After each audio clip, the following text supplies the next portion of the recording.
आम जो mock assembly कार्यक्रम करने को जाऊँ यह एक स्वतंत्र कार्यक्रम आम पीएमसी स्कूल एक कार्यक्रम यही कार्यक्रम आम पिला माने किपरि अवेयरनेस आसीबो स्मार्ट हेबे नेतृत्व परिचालना शिखिबे यार मूल लक्ष्य यह होची हमरो स्कूल लेवल मॉक असेंबली या परे आमे डिस्ट्रिक्ट लेवल बरगढ़ को जीवा ए मॉक पार्लियामेंट कार्यक्रम पर मु आशा करूची आम पिला माने निश्चित भाव में ये कार्यक्रम रे सफल हेबे।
विधानसभा समस्त मंत्री और सदस्य गण को स्वागत जनाऊँ। आज प्रश्नकाल विषय चाषी आत्महत्या और ऋणबोझ उपरे एणु समस्त को निजर मत उपस्थापन करने जणाई दिगला। प्रथमे नेतृत्व दलर मुख्य मत देवाई अनुरोध। मान्यवर अध्यक्ष महाशय आम सरकार चाषी हित सदा प्रतिबद्ध एपर्यंत आम सरकार किसान क्रेडिट कार्ड फसल बीमा योजना चाषी सम्मान निधि और स्वल्पहार ऋण सहायता आनी। मान्यवर अध्यक्ष महाशय मुख्यमंत्री कथा शुणी भल लगे किंतु मान्यवर माटीर सत्यता भिन्न अटे। आज चाषी गाँ महाजन ऋण चक्र फसी फसल बिक्री दलाल चाषीर प्राप्य हड़प करुछि। चाषी हाथ खाली फल चाषीर उपाय शून्य हो आत्महत्या करुछि। मान्यवर कृषि मंत्री को अनुरोध करे यार उत्तर रखिबे कि। आमे आपणक कथा को गुरुत्व सह ग्रहण करुछु। आम सरकार आगामी मासरु कृषि बीमा योजना और ऑनलाइन निराकरण योजना आरंभ करिछु। सेहीपरि चाषी को ट्रेनिंग और टेक्नोलॉजी प्राधान्य देउछु।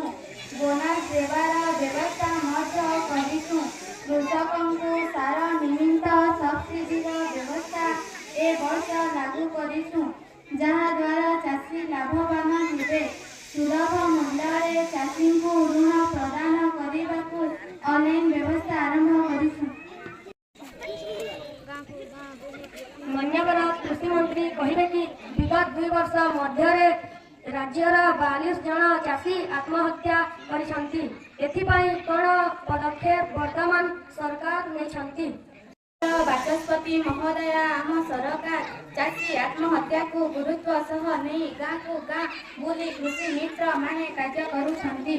चाषी मृत्यु हार कम परिमाण निमंते आम बजेट रे 429 कोटी अतिरिक्त खर्च पाई व्यवचार व्यवस्था करा जायछि। पूर्व प्रश्न रे मध्य यार उत्तर रखी अछि।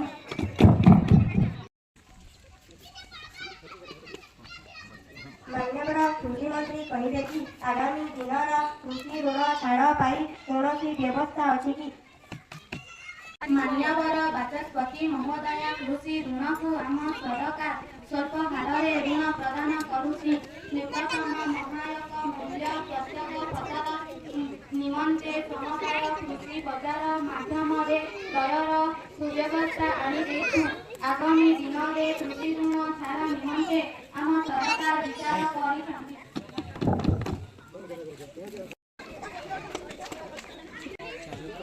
ଆଜିର ଚର୍ଚ୍ଚା ସମସ୍ତଙ୍କ ମନକୁ ଛୁଇଁଲା। ଚାଷୀଙ୍କୁ ଉଚିତ ମୂଲ୍ୟ ମିଳୁ, ସୁଲଭ ଋଣ ଓ ବଜାରରେ ମଧ୍ୟସ୍ଥି ବ୍ୟକ୍ତିଙ୍କୁ ଦଣ୍ଡବିଧାନ ହେଉ, ଏସବୁର ପ୍ରଚାର ଓ ପ୍ରସାର ଦ୍ୱାରା ଚାଷୀଙ୍କୁ ସଚେତନ କରିବା ପାଇଁ ପ୍ରୟାସ କରିବା ଆମର କର୍ତ୍ତବ୍ୟ। ଆଜିର ସଭା ଏତିକିରେ ସାଙ୍ଗ କରାଗଲା।